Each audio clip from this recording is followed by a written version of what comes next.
Hello viewers, welcome to all of you in English Knowledge Stream channel.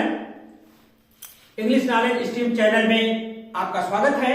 आज हम आपको future continuous tense के बारे में बताने वाले हैं।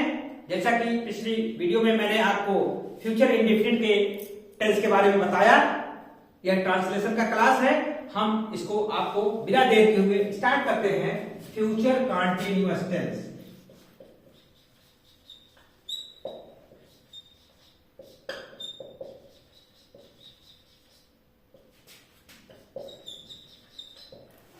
हम इसकी पहचान जान लेते हैं। सबसे पहले इसकी पहचान होती है जो कि हिंदी वाक्य के अंत में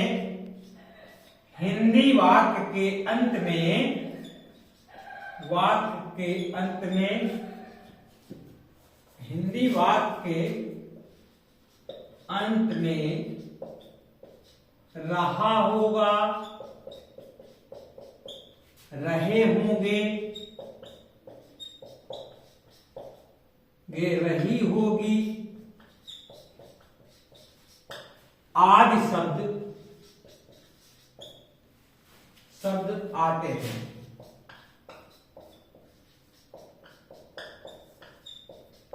तो ये चूंकि हिंदी मीडियम में है तो आपको हिंदी में ही इसको डिस्क्राइब किया जा रहा है। बाकी बाद में इसकी कॉम्प्लिकेटेड थिंग्स को हम आपको क्लियर करेंगे बाद में। अफर्मेटिव सेंटेंस लेते हैं। अफर्मेटिव सेंटेंस बड़ा सिंपल सा रूल है, कोई हार्ड नहीं है।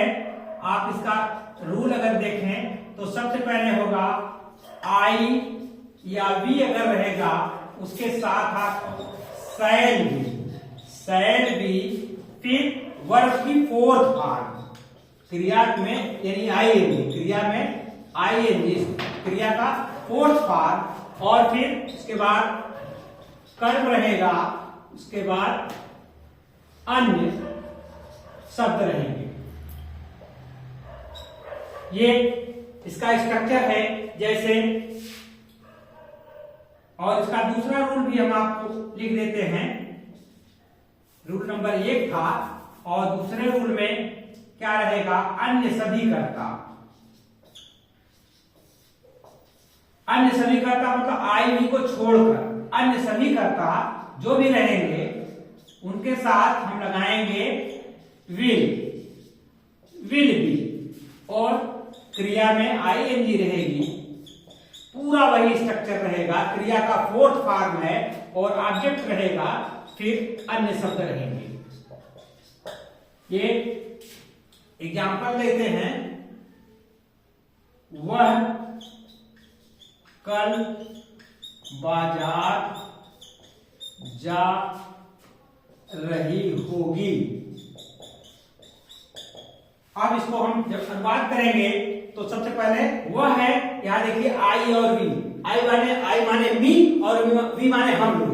ये नहीं है, इसलिए यहां पर हम क्या इस्तेमाल करेंगे, ये दूसरा रूल अप्लाई होगा। सी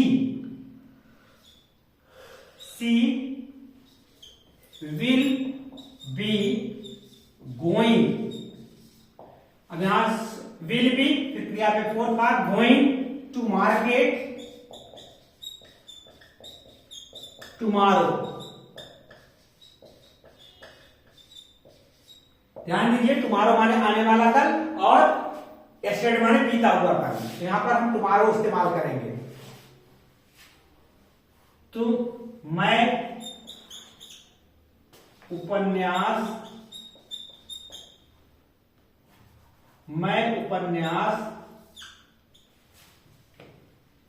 खरीद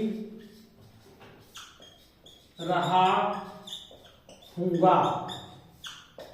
तो आई हो जाएगा, आई के साथ I shall be buying. Buy माने खरीदना, बाइंग नॉवेल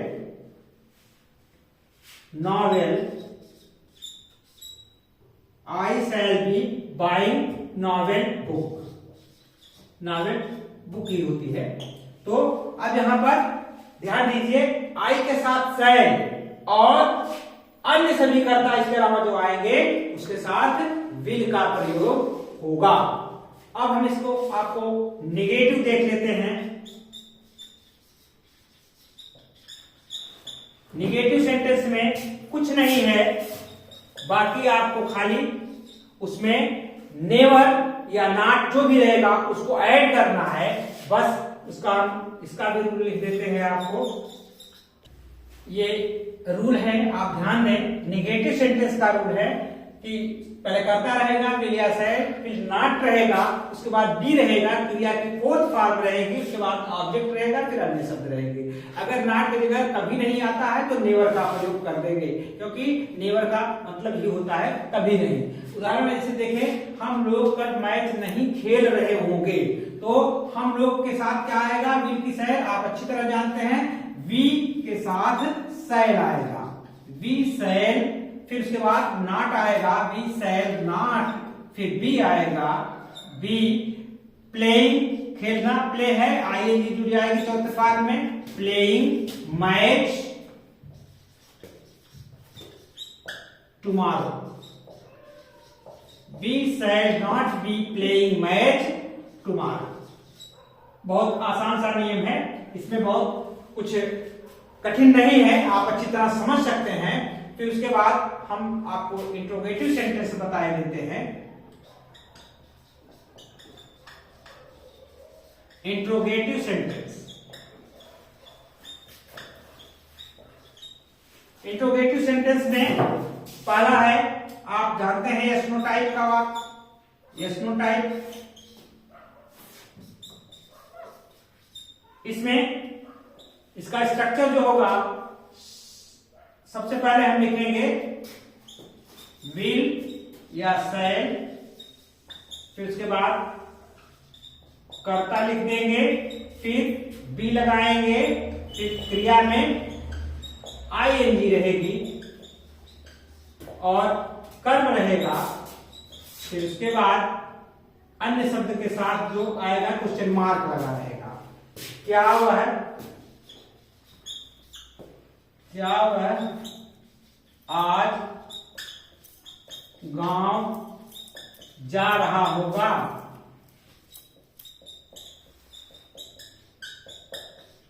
तो विल इसका हो जाएगा, सबसे पहले विल लगाएंगे, विल ही, बी हो जाएगा going to village, going to village today. क्या हुआ? आज गांव जा रहा होगा। इसमें से सबसे पहले इस यस नो टाइप में क्या से वाक्य शुरू होगा? क्या हुआ है? गांव जा रहा होगा, तो विल ही बी, यहां पर ही होना चाहिए, will he be going to village today. अब जो WH टाइप का होता है, जो WH टाइप का दूसरा A टाइप का जो है और ये B टाइप का है, इसमें कुछ नहीं, क्वेश्चन वर्ड आगे जुड़ जाता है। इसका रूल है, हम लिख देते हैं, तो प्रश्न सूचक शब्द रहेगा, फिर उसके बाद वही सारे रूल रहेंगे, विल ऑब्लिक शैल, फिर सब्जेक्ट रहेगा, फिर बी रहेगा, फिर क्रिया में आईएनजी रहेगी, फिर कर्म रहेगा और अन्य शब्द रहेंगे। तो तुम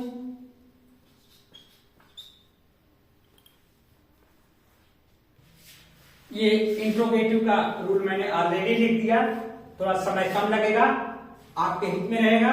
तो यहां पर देखिए, जो WH टाइप का है, B टाइप का है, सबसे पहले क्वेश्चन वर्ड आएगा, फिर उसके बाद विल या शैल आएगा, फिर सब्जेक्ट रहेगा यानी कर्ता रहेगा, फिर बी रहेगा, फिर क्रिया में आईएनजी, क्रिया का फोर्थ फॉर्म रहेगा, फिर ऑब्जेक्ट रहेगा, उसके बाद अन्य शब्द जो रहेंगे उसमें आगे जोड़ते जाएंगे। तो एग्जाम्पल हम बताते हैं कि तुम्हारा भाई परसों शहर क्यों जा रहा होगा? शहर क्यों जा रहा होगा?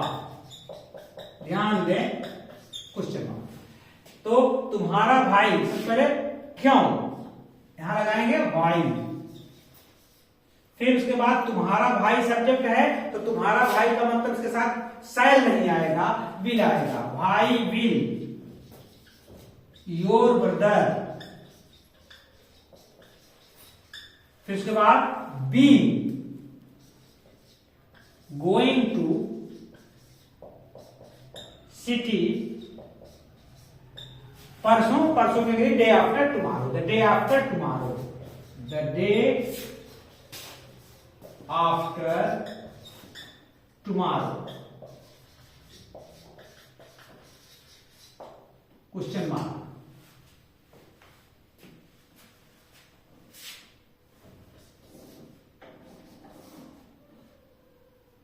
हमें अगले वर्ष अंग्रेजी कौन पढ़ा रहे होंगे?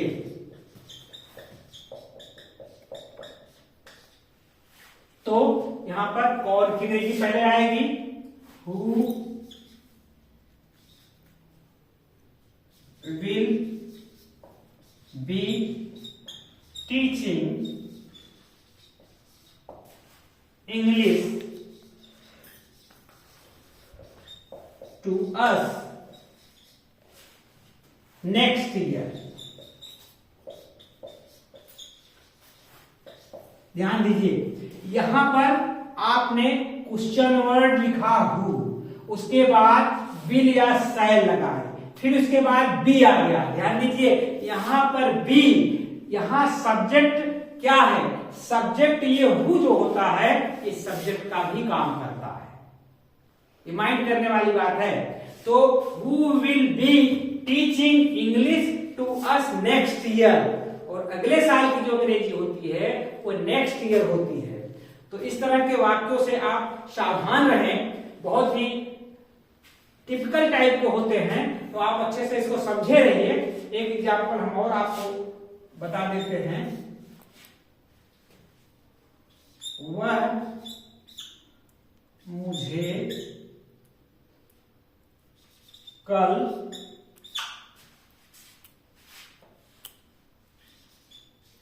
कहां खोज रहे होंगे?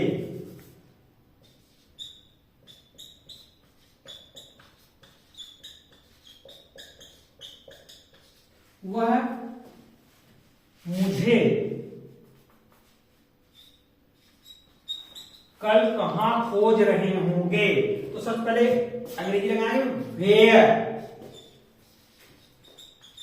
विल, फिर उसके बाद he be searching me tomorrow.